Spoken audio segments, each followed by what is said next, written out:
Hello students, कैसे हैं आप सभी। आई होप सब लोग अच्छे होंगे। और जैसा कि हमने कहा था कि अगले 5 महीने यानी कि अक्टूबर, नवंबर, दिसंबर, जनवरी, फरवरी तक जब तक एग्ज़ाम होता है हो ना जाए तब तक हम लोग 10th का सिलेबस कवर कर देंगे। और एक ऑफ़र भी हम लोगों ने निकाला है जो कि कुछ इस तरह से है कि मात्र 101 रुपये में जनरल कंपटीशन।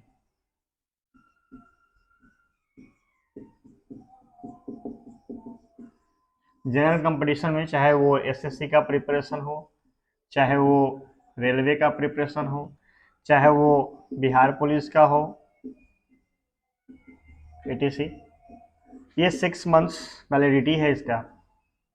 और मात्र इसका चार्ज जो है 101 रुपये। और ये ऑफर चल रहा है। इंक्वायरी के लिए आप मुझे कॉल कर सकते हैं 8207474174। और ये अपना लोकल एरिया कुरहनी में अपना इंस्टीट्यूट है, कोचिंग है। नंबर हुआ 8207474174। इस नंबर पे आप कॉल करके जानकारी विशेष ले सकते हैं। फिलहाल हम लोग अपने टॉपिक पे आते हैं। हमारा जो आज का टॉपिक है वो यूक्लिड थ्योरम है। यूक्लिड थ्योरम जानने से पहले हम लोग परिमेय संख्या, रेशनल नंबर्स के बारे में जानेंगे। रेशनल नंबर्स, परिमेय संख्या क्या होता है। परिमेय संख्या वो तो परिमेय संख्या को कहते हैं रेशनल नंबर्स इंग्लिश में। और रेशनल नंबर्स जो होता है वो पी बाई क्यू के फॉर्म में लिखा जाता है। तो हम लोग कह सकते हैं कि वैसी संख्या जिसे P बाई क्यू के रूप में लिखा जा सके।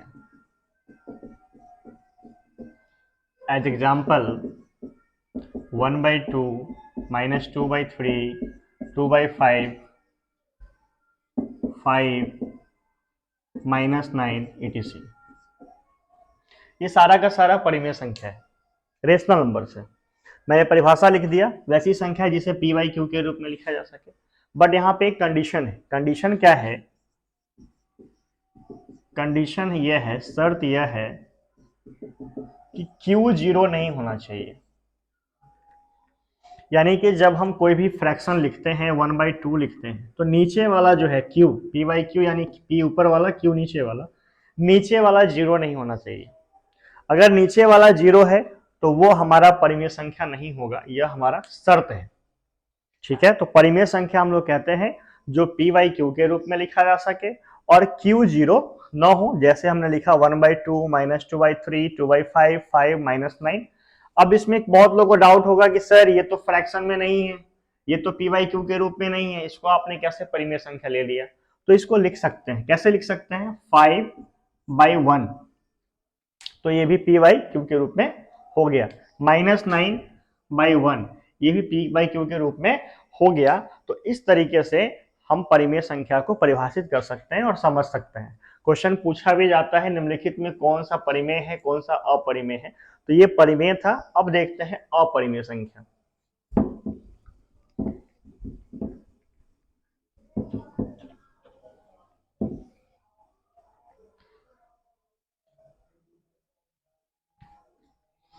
अपरिमेय,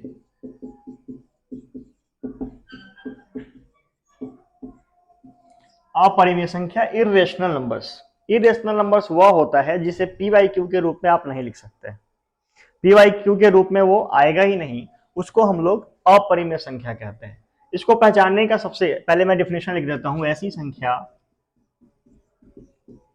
संख्या जिसे पी बाई क्यू के रूप में नहीं लिखा जा सके, नहीं लिखा जा सके, ये हमारा है डेफिनेशन अपरिमेय संख्या का। जैसे में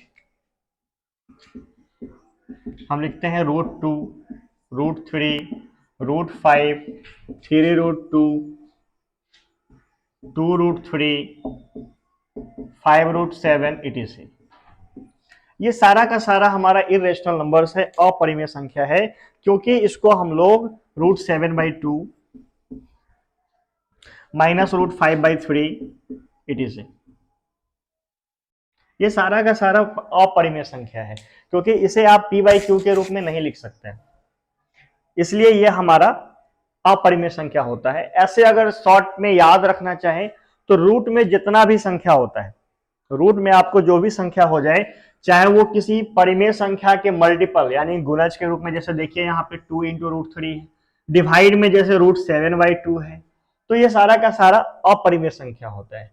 अब बात आता है कि सर आपने कहा कि जितना भी रूट में होगा वो सबका सब अपरिमेय होगा, तो एक बात यहाँ पे कंफ्यूजन हो सकता है कि सर क्या √4 अपरिमेय संख्या है? तो जी नहीं, ये अपरिमेय संख्या नहीं है। क्यों नहीं है? क्योंकि √4 का जब आप स्क्वायर रूट करेंगे, वर्गमूल करेंगे, तो 2 × 2 ये निकल के बाहर 2 आ जाएगा, तो इसलिए यहाँ पे 2 जो होगा वो हमारा परिमेय संख्या होगा, ना कि अपरिमेय संख्या होगा। इसी तरह से एक एग्जांपल और देख लेते हैं। आपसे मान लीजिए पूछा जाए √25, √25 कैसी संख्या है?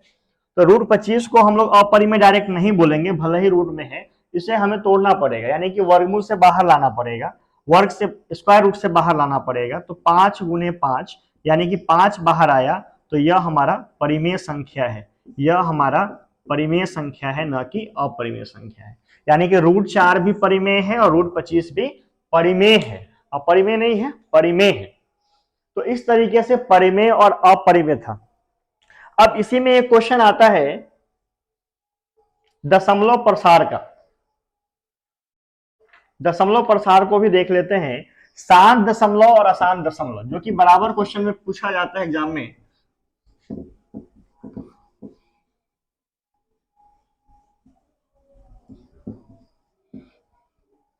शांत दशमलव,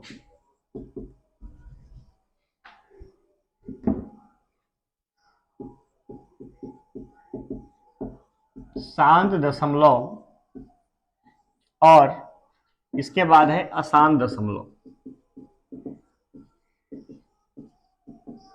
ये दोनों समझ लीजिए ये क्या होता है, शांत दशमलव, अशांत दशमलव। इसको समझना है। शांत दशमलव जैसे मान लीजिए 1/2 दिया हुआ है, इसको हम लोग भाग करेंगे, तो भाग करने पे क्या मिलेगा? दशमलव में बदलना है, चूंकि दशमलव की बात हो रही है तो दशमलव में बदलना है। तो आप 2 से 1 को भाग करेंगे, लगेगा नहीं, चूंकि 1 छोटा है, दशमलव देंगे, 0 बैठाएंगे, 2 बचे 10, ये पूरी तरह से कट गया और हमें मिला क्या? 0.5, 0.5। दशमलव के बाद ये एक अंक ही डिवाइड लग पाया, एक अंक तक ही डिवाइड लग पाया, इसलिए यह हमारा दशमलव है, क्योंकि इसके बाद रिपीटेशन नहीं है, पुनरावृत्ति नहीं है, दोहराया नहीं गया है, इसलिए यह हमारा जो है वो शांत दशमलव है। तो इसको हम लोग बोल सकते हैं कि ये शांत दशमलव है, शांत दशमलव है। लेकिन यहीं पे आपको मिल जाए 11/3, 11/3 मिल जाए। अब जरा भाग करके देखिए, तो 3 से भाग करेंगे 11 को, 3 × 9, 2 बच गया, दशमलव देंगे, 0 बैठाएंगे, 3 × 6 = 18, 2, फिर दशमलव दिया हुआ है, 0 बैठाएंगे, 3 × 6 = 18, फिर 2, दशमलव दिया हुआ है, 0 बैठाएंगे, 3 × 6 = 18, फिर 2, फिर दशमलव दिया हुआ है 0, फिर 3 × 6 = 18। मतलब इस तरह से चलता चला जाएगा, ये रिपीटेशन होता चला जाएगा। मतलब वैसा फ्रैक्शन बोलिए, वैसा भिन्न बोलिए जिसको भाग करने पर आपको दशमलव के बाद अनंत तक चलता चला जाए, भाग लगता चला जाए, उसको हम लोग कहते हैं अशांत दशमलव। क्या कहते हैं? अशांत दशमलव। ये हमारा अशांत दशमलव है। तो 11/3 क्या हो गया? अशांत दशमलव। और ध्यान रखिएगा एग्जाम में पूछता है क्वेश्चन, आपसे 4 ऑप्शन होंगे, 4 ऑप्शन से आपसे शांत और अशांत के बारे में भी पूछा जाएगा, परिमेय और अपरिमेय के बारे में भी पूछा जाएगा, और ऑब्जेक्टिव में एक एक क्वेश्चन यहां से हर हाल में हर साल पूछा जाता है। इसलिए आप इसको अच्छे से समझ लीजिए, ना समझ में आया तो आप कमेंट कर लीजिए, फिर से पूछ लीजिए, मैं फिर से दूसरे वीडियो में बता दूंगा, लेकिन इसको अच्छे से समझ लीजिए, ठीक है? इसको नोट डाउन कर लेंगे।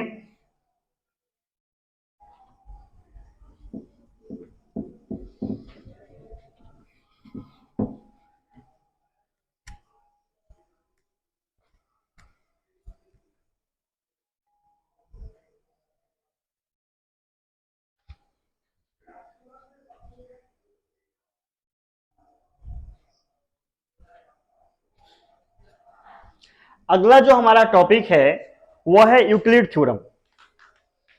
यहां से पूछा जाता है मौसा से आधारित, मौसा यानी एचसीएफ, महत्तम समापवर्तक, इससे रिलेटेड आपका क्वेश्चन पूछा जाता है। महत्तम समापवर्तक, वो भी यूक्लिड थ्योरम का प्रयोग करके। तो मैं हेडिंग दे रहा हूं यूक्लिड, यूक्लिड प्रमेय, EUCLID, यूक्लिड थ्योरम। यहां से हम लोग देख सकते हैं यूक्लिड थ्योरम के बारे में। अब यूक्लिड थ्योरम को जानने से पहले कुछ बेसिक चीज हमें जानना है। जैसे मान लीजिए कि 2 से हमको 5 को भाग करना है, हमें 5 को भाग करना है, तो आप कितने बढ़ते हुए लगाएंगे? 2 टाइम्स लगाएंगे, 2 दूनी 4, तो 5 में से 4 गया 1। अब इसमें जो टर्म्स है वो कौन कौन है, क्या क्या है, उनका नाम क्या है, पहले ये जानना जरूरी है। तो देखिए 2 जो है उसको हम लोग भाजक कहते हैं, इंग्लिश में डिवाइजर कहते हैं। 5 जो है इसको हम लोग डिविडेंड कहते हैं, हिंदी में भाज्य कहते हैं। ये जो 2 है इसको हम लोग बोलते हैं भागफल, इंग्लिश में बोलते हैं कोसेंट। और जो शेष बच गया, जो बचा हुआ है, उसको बोलते हैं शेषफल या सिंपली शेष बोलते हैं। इंग्लिश में हम लोग रिमाइंडर बोलते हैं, रिमाइंडर बोल देते हैं। अब इन चारों में एक रिलेशन है, इन चारों में एक संबंध है। कैसा संबंध है? तो संबंध एक फॉर्मूला के माध्यम से है कि फॉर्मूला होता है भाज्य बराबर भाजक गुने भागफल प्लस शेष। ये फॉर्मूला है, इसको आप लोग अच्छे से नोट भी कर लेंगे और याद भी कर लेंगे।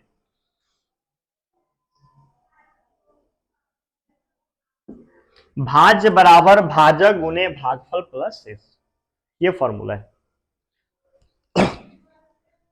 और ये रिलेशन भी है चारों में। यहां से क्वेश्चन पूछा जा सकता है, 4 में से कोई 3 दिया रहेगा, चौथा पूछ लिया जाएगा, तो आप वो लोग तो वो तो आराम से आप लोग निकाल लेंगे। लेकिन इसका विशेष यूज यहाँ पे है, जो हम लोग कैसे लिख सकते हैं, यूक्लिड थ्योरम में कैसे लिखा जा सकता है वो देखना है। तो कैसे लिख सकते हैं जरा वो देखिए। हम 5 है, यहाँ पे 5 है जो कि भाज्य है, तो भाज्य की जगह हमने 5 रख दिया। भाजक 2 है, हमने 2 रख दिया। गुना का चिन्ह है, गुना दे दिया। भागफल हमारा 2 है, 2 रख दिया। प्लस का चिन्ह है, प्लस दे दिया। शेषफल 1 है, 1 लिख दिया। यानी कि हम इस 5 को इस फॉर्मेट पे बैठा सकते हैं, इस फॉर्म में लिख सकते हैं। कैसा लिख सकते हैं? भाजक गुने भागफल प्लस शेष, यानी इन दोनों को जोड़ना है और इसको हमें इन दोनों को गुना करना है और इन्हें जोड़ना है। भाजक और भागफल का गुना करना है, शेषफल को जोड़ना है। क्लियर है? भाजक और भागफल को गुना करना है और शेषफल को जोड़ना है। इसके माध्यम से, और वो इस फॉर्मूला के माध्यम से बैठता है। और इसी फॉर्मूले की मदद से, इस वाले फॉर्मूले की मदद से, इस मेथड की मदद से हम लोग यूक्लिड थ्योरम के द्वारा यूक्लिड थ्योरम जानेंगे और यूक्लिड थ्योरम से मौसा निकालना यानी महत्तम समापवर्तक निकालना सीखेंगे। पहले बेसिक तरीके से भी सीखेंगे और फिर इस फॉर्मूला के माध्यम से सीखेंगे कैसे मौसा हमें निकालना है। ठीक है, इसको आप लोग नोट कर लेंगे, इस फॉर्मूले को खास कर नोट कर लेंगे। यहां पे किसको क्या कहते हैं ये नोट कर लेंगे। मैं मिटा रहा हूं इसको, आगे आप पॉज करके जो है लिख सकते हैं, वीडियो पॉज करके।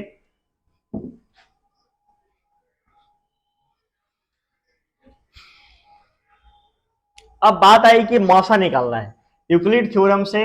मौसा, मौसा यानी HCF, इसको इंग्लिश में बोलते हैं हाईएस्ट कॉमन फैक्टर, हिंदी में बोला जाता है महत्तम समापवर्तक, महत्तम समापवर्तक। अब महत्तम कैसे निकालते हैं, महत्तम समापवर्तक HCF कैसे निकालते हैं?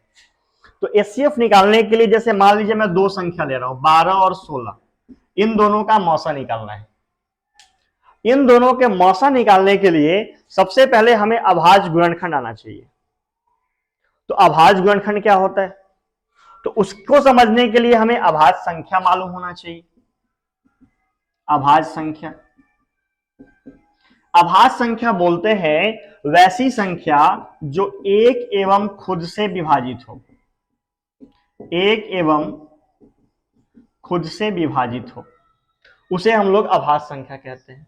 दूसरा नंबर इसी में पॉइंट आता है कि सबसे छोटी अभाज्य संख्या कौन है, तो सबसे छोटी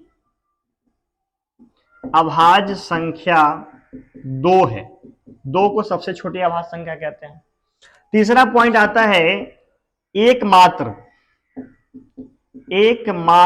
सम अभाज्य संख्या, सम अभाज्य संख्या 2 है।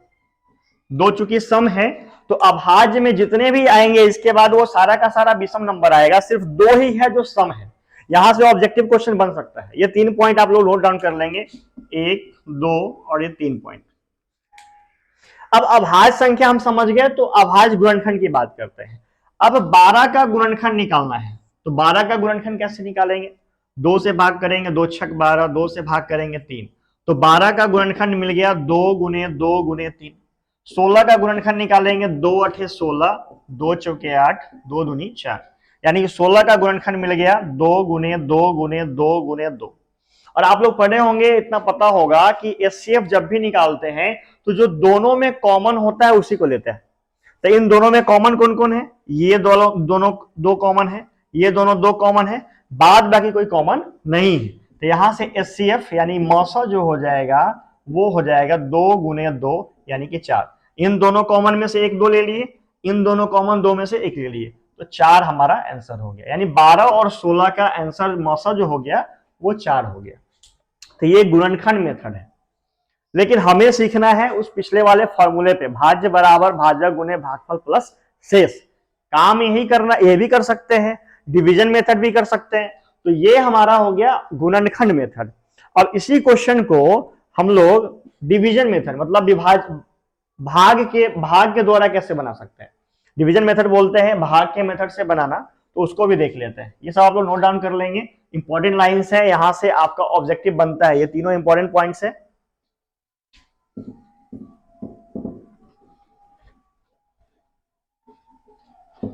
ये सब बताना जरूरी था यूक्लिड थ्योरम बताने से पहले, ताकि आपको ना भी पता हो तो आप आसानी से यूक्लिड थ्योरम बना पाए। अब 12 16 को भाग के मेथड से बनाना है, तो 12 एकम 12, ये 4 से 12 को भाग करेंगे, 4 तिये 12। तो इस तरीके से आप बनाएंगे तो यहां भी मौसा हमारा 4 ही आ रहा है, और पिछले वाले तरीके में भी मौसा हमारा 4 ही आ रहा था। अब इसी चीज को हम यूक्लिड थ्योरम से बनाएंगे। यूक्लिड थ्योरम से कैसे बनाएंगे वो देख लीजिए। 2 मेथड आप लोग सीख लिए, ये डिवीजन मेथड था, ये डिवीजन मेथड था। अब हम लोग यूक्लिड थ्योरम पे आ जाते हैं। अब जो हमारा टॉपिक है यूक्लिड थ्योरम, उस पे आते हैं।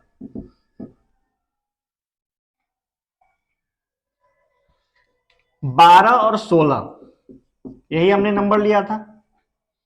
अब 12 से 16 को हम लोग बगल में या रफ में डिवाइड करते हैं, तो 12 एकम 12, 4 बचा। तो लिखने का तरीका क्या होगा, भाज हमारा कितना है 16, भाज हमारा 16 ही है।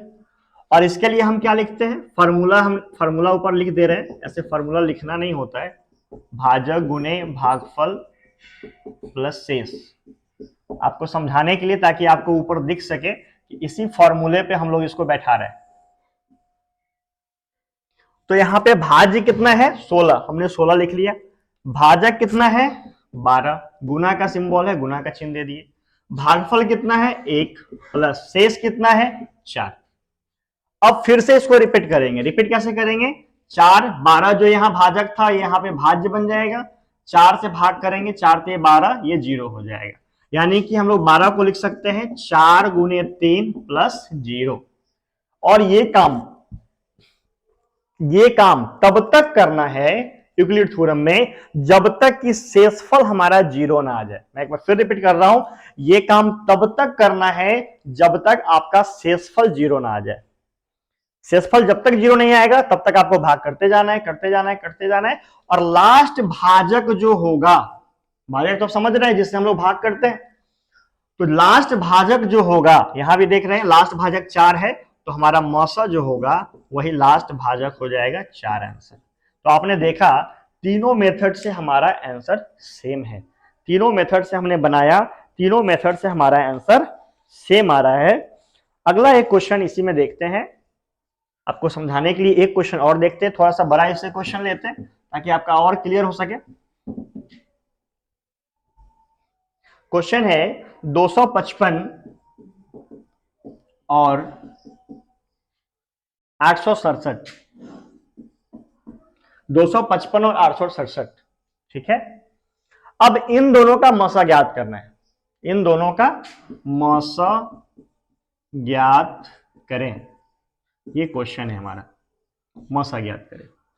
तो हमें काम वही करना है, 255 से 867 को भाग करना है, 255 867, कितना मरतबे लगाएंगे, 3 मरतबे, देखने से लग रहा है 2.5 साढ़े 700, 3 मरतबे लग जाएगा। 3 पच्चे 15 के 5 हासिल 1, 3 पच्चे 15 के 16 के 6 हासिल 1,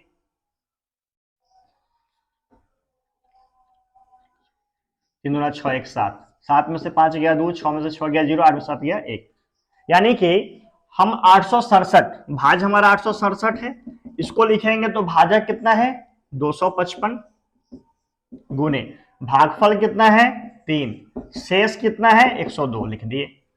अब फिर आगे करना है हमें 102, 102 से 255 को कितने मरतबे लगाएंगे, 2 मरतबे, तो ये हो जाएगा 204, 1 5 ये कट गया, 51 बचा। तो 255 भाज्य के लिए हमारा क्या बना मेथड में, 102 गुने, इसको इससे गुना करेंगे भागफल से, गुने 2, और शेषफल को जोड़ेंगे 51। फिर 51 से, चूंकि अभी तक शेषफल 0 नहीं आया है, तो 51 दूनी 102 होता है, शेषफल 0 आ गया, यानी कि 102 को लिख सकते हैं 51 गुने 2 प्लस 0। तो हमने आपको क्या बताया, लास्ट भाजक जो होता है ये आप रफ करेंगे, ये जो भाग का नियम है वो आप रफ करेंगे, और यहां बनाने का तरीका ये होगा, क्वेश्चन का बनाने का तरीका ये होगा। तो यहां पे 51 हमारा आंसर आ रहा है, देयरफॉर मौसा बराबर 51। इस तरीके से यूक्लिड थ्योरम का यूज करके आप मौसा निकाल सकते हैं, और यकीन मानिए यहां से हर बार पूछा जाता है क्वेश्चन, पॉसिबिलिटी है कि इस बार भी पूछा जाए, आपसे 1 नंबर में क्वेश्चन पूछ लिया जाए, या फिर आपसे सब्जेक्टिव क्वेश्चन पूछ लिया जाए, लेकिन पूछा जाता है, ज्यादा पॉसिबिलिटी है कि पूछा जाएगा। और क्वेश्चन कुछ नहीं है, अगर आप ये समझ गए कि भाज्य बराबर भाजक गुने भागफल प्लस शेषफल होता है, तो उस बेस पे आप ये क्वेश्चन बना सकते हैं, इजी वे में बना सकते हैं, बहुत आसानी से बना सकते हैं। मैंने बहुत आसानी से समझाने का प्रयास किया है, आप इसको समझने का प्रयास कीजिए और बनाइएगा, कोशिश कीजिएगा घर पे खुद से। एक्सरसाइज जो है उसको आप लोग बनाएंगे भी, एक्सरसाइज 1A का 3 नंबर क्वेश्चन है भारतीय वन के बुक में, तो उसमें आप लोग बनाएंगे भी। आगे देखते हैं, इससे रिलेटेड कुछ और भी बात है जो हमें जानना जरूरी है। यहां पे जो हम लोग लिख रहे हैं इसको सिंबॉलिक फॉर्म में एग्जाम में पूछ लिया जाता है, और कैसे दिया हुआ होता है, A बराबर BQ plus R, BQ plus R, इस फॉर्मेट पे दिया रहता है, जहां A भाज्य है, B हमारा भाजक है, Q कोसेंट यानी भागफल है, और R जो है शेष है, रिमाइंडर है, ठीक है। इस तरह से लिखा हुआ भी मिल जाता है। अब एक चीज और समझना है इसमें, जो हमें समझना इसके लिए है, B इज लेस देन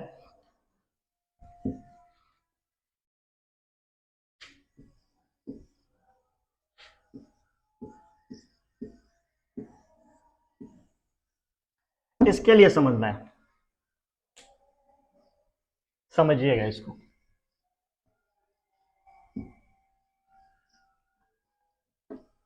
ये इस बार भी क्वेश्चन पूछा गया था ऑब्जेक्टिव में इसके बारे में, कि निम्नलिखित में कौन सा सही है रिमाइंडर और भाजक के बीच के संबंध से पूछा गया था क्वेश्चन कि कौन सा निम्नलिखित में सही है, तो सही बताना था, है ना। तो इसको जरा समझ लेते हैं और इसको याद भी करना है। याद करने से पहले इसको समझ लीजिए कि क्या होता है ये। जैसे मान लीजिए हम 2 से 5 को भाग कर रहे हैं, तो 2 दूनी 4, 1 बच रहा है शेषफल। हम 3 से 11 को भाग कर रहे हैं, 3 तिये 9, 2 बच रहा है शेषफल। हम 2 से 6 को भाग कर रहे हैं, 2 तिये 6, शेष 0 बच रहा है। अब यहां पे जरा ध्यान से देखिए, भाजक और शेषफल, भाजक और शेषफल, भाजक और शेषफल, इन दोनों में कुछ रिलेशन है। क्या रिलेशन है? तो रिलेशन यह है कि ये कभी भी भाजक से बड़ा नहीं हो सकता है। शेषफल जो है वो कभी भी भाजक से बड़ा नहीं हो सकता है, यानी कि हर हाल में शेषफल जो हमारा होगा वह भाजक से छोटा होगा। छोटा में क्या क्या हो सकता है? कोई भी नंबर हो सकता है, 0 हो सकता है, 1 2 3 कुछ भी हो सकता है, लेकिन बराबर नहीं हो सकता है। यानी कि इसको हम लोग लिख सकते हैं कि भाजक जो होगा वो ऑलवेज शेषफल से बड़ा होगा। शेषफल क्या क्या हो सकता है? 0 हो सकता है। शेषफल क्या हो सकता है? 0 से बड़ा हो सकता है। लेकिन कभी भी भाजक जो है वह शेषफल के बराबर नहीं हो सकता है। ये 4 पॉइंट हमने लिखा कि भाजक शेषफल से हमेशा बड़ा होगा ऑलवेज। शेषफल 0 हो सकता है, शेषफल 0 से बड़ा हो सकता है, लेकिन भाजक जो है वो शेषफल के बराबर नहीं हो सकता। क्यों नहीं हो सकता? जरा देखिए, 2 से हम 8 को भाग करें तो 2 तिये 6, 2 बच जा रहा है, तो ये तो भाग का मेथड ही गलत हो जाएगा ना। ऐसा तो भाग करते नहीं है, क्योंकि बराबर हो गया, यहाँ बराबर हो गया मतलब एक बार में और ही लग सकता था, तो ये भाग ही गलत हो जाएगा। इस तरह से हम भाग नहीं कर सकते हैं। तो इसलिए भाजक और शेषफल दोनों आपस में बराबर नहीं होता है। और इन्हीं बातों का एक निचोड़ है, एक रिलेशन है कि हमारा भाजक जो है वो रिमाइंडर से यानी शेष से बड़ा होता है, और शेषफल जो है वो 0 से बड़ा और 0 के बराबर होता है। ये कहने का मतलब क्या है कि शेष जो है, शेष भाजक से छोटा है और शेष जो है वो 0 के बराबर या बड़ा हो सकता है। शेष जो है, सॉरी, शेषफल जो है वो 0 के बराबर या 0 से बड़ा हो सकता है, लेकिन कभी भी बराबर नहीं होगा। ये आपसे ऑब्जेक्टिव में पूछ लिया जाता है, इसको आप लोग ध्यान में रखेंगे। अगला क्वेश्चन देखते हैं इसी पे आधारित। अब एक फॉर्मूला होता है,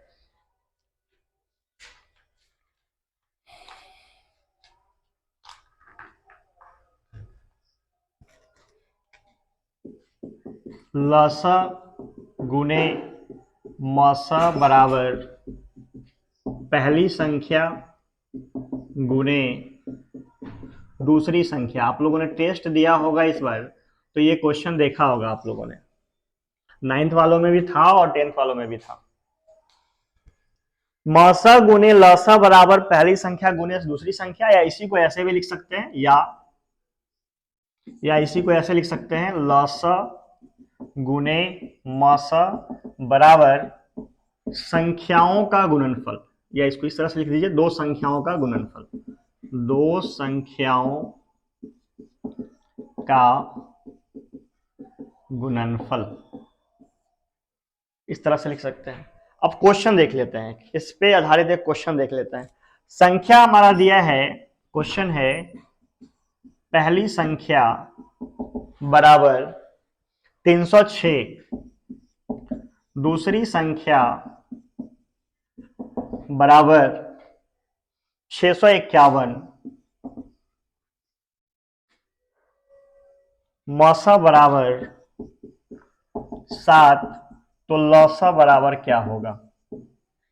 तो कुछ नहीं, इस फॉर्मूले पे बैठाना है।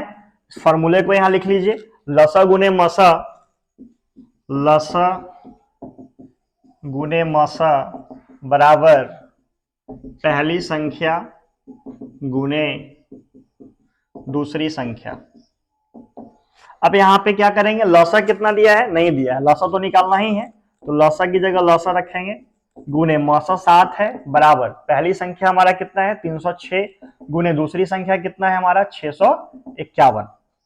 अब यहां से लौसा निकालेंगे तो लौसा बराबर, ये आपको पता है गुना डिवाइड में चला जाता है। मैंने आप लोग को एक चर वाले रैखिक समीकरण वन लीनियर इक्वेशन के नाम से एक वीडियो प्रोवाइड करा दिया है, आप लोग उसको देख लेंगे। अगर आपको मैथ में प्रॉब्लम होता है, बेसिक चीजों में प्रॉब्लम होता है, तो आप वन लीनियर इक्वेशन एक बार जरूर वीडियो देखिए, आपका सारा डाउट क्लियर हो जाएगा। मैंने बहुत बेसिक से इसमें पढ़ा है।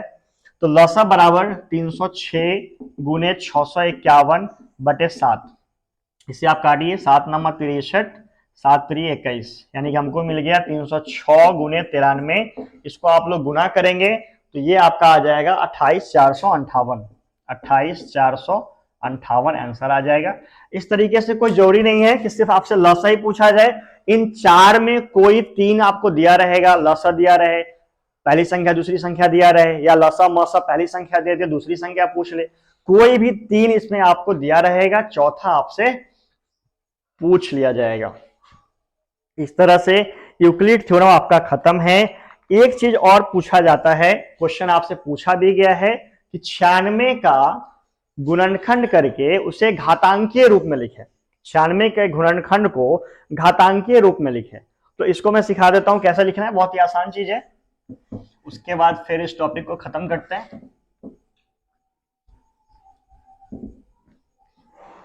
जैसे हम लिखते हैं 8, मैंने आपको अभी अभी सिखाया अभाज्य गुणनखंड, तो घातांकीय रूप में लिखना है। 2 से भाग करेंगे, 2 चौके 8, 2 दूनी 4, यानी 8 को हम लोग लिख सकते हैं 2 गुने 2 गुने 2, यानी कि 2 के पावर कितना हो जाएगा 1 2 3, 3 बार गुना कर रहे हैं तो 3।